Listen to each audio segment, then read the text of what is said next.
Ici on est sur une production de pâte au blé tendre et non pas au blé dur comme les autres fabricants.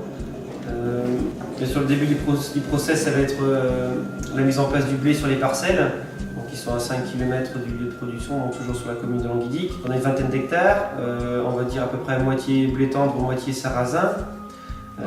La récolte va s'effectuer à peu près fin juillet, début août. Et ensuite, le blé va être stocké directement à l'atelier. Et à la récolte, il est ventilé à froid, bien sûr, pour qu'il puisse se stocker durant toute l'année. Seconde étape après le stockage, ça va être le brossage et le triage du blé avant de pouvoir l'écraser pour enlever toutes les impuretés qui sont restées après la moisson et puis les petites poussières pour avoir une farine bien propre. On va écraser notre blé à mesure qu'on va fabriquer nos pâtes, donc c'est que de la farine fraîche qu'on utilise. Fabriqué par mon grand-père, mais sur un châssis existant de 1953. On a remis en route il y a à peu près 2 ans, mais qui n'avait jamais tourné, ou presque. On lui a rajouté un châssis pour le rehausser, une trémie pour mettre une tonne de grains, et puis le butoir ici pour pouvoir tamiser notre farine. La farine passe au travers de la toile, et les enveloppes du blé, elles ne passent pas au travers et continuent leur chemin jusqu'au bout, où elles tombent dans un bac.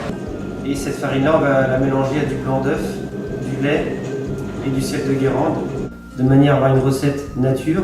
On va pouvoir la faire évoluer en incorporant des épices, des légumes ou des champignons, de manière à parfumer ces pâtes. On a à peu près une bonne 50aine de produits, à la fois des pâtes longues et des pâtes courtes, qui sont déclinées soit en nature ou en plusieurs saveurs, telles les pâtes au cèpe, les pâtes au piment d'Espelette, au curcuma, la version aussi agrumes et poivre pour avec du poisson, et aussi les pâtes à pois au basilic à la sarriette sauvage. C'est presque des choses qu'on peut faire évoluer tout le temps suivant les saisons. Donc c'est que de la pâte sèche qui peut se conserver 2 ans. Et aussi donc, on peut les préparer de différentes manières. Ça peut être soit des pâtes cuites à l'anglaise, à l'eau bouillante, ou aussi façon risotto. On a aussi une gamme de pâtes à farcir. Bon, c'est vrai qu'on a un peu l'embarras du choix. D'apparence, les pâtes qu'on a derrière nous, donc, on voit bien qu'il y a beaucoup de couleurs différentes, mais nous à la base, la couleur ne nous intéresse pas en priorité. On cherche d'abord, nous, à sortir de notre atelier une pâte qui a une saveur. Donc avant le lancement de l'entreprise, il était important pour moi d'aller présenter mes premiers échantillons aux restaurateurs et aux plus grands chefs lorsqu'il y avait moyen de les rencontrer. Donc j'ai eu la chance d'être accueilli par plusieurs restaurateurs étoilés sur Paris. Donc c'est vrai qu'eux ont pu me conseiller sur les formes de pâtes qu'ils utilisaient, mais aussi les saveurs, si c'était plutôt sur la pâte nature, de la pâte parfumée. Si oui, quelle saveur, pour quel plat à associer. Donc pourquoi les pâtes? Depuis l'âge de 15 ans, mes parents m'ont laissé gérer les terres, donc une vingtaine d'hectares.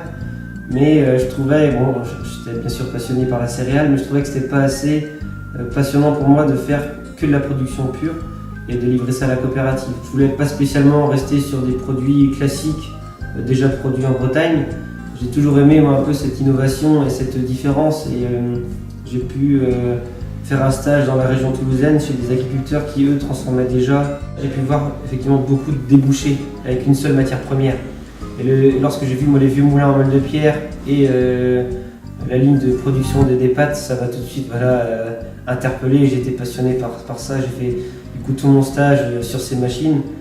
Il était évident pour moi que j'allais faire ma vie professionnelle dans ce milieu-là. Aujourd'hui, on est content d'avoir une structure qui a su rester familiale, mais c'est là que 7 ans bien sûr. Mais alors, il y a beaucoup de gens de la famille qui se sont intégrés au projet, ils ont apporté leurs mains pour nous aider, notamment mon grand-père qui m'a construit les 2 moulins en meule de pierre, qui a aussi mis sa main pour fabriquer le mobilier du magasin. On travaille aussi en couple, c'est des choses qui étaient importantes pour moi au départ.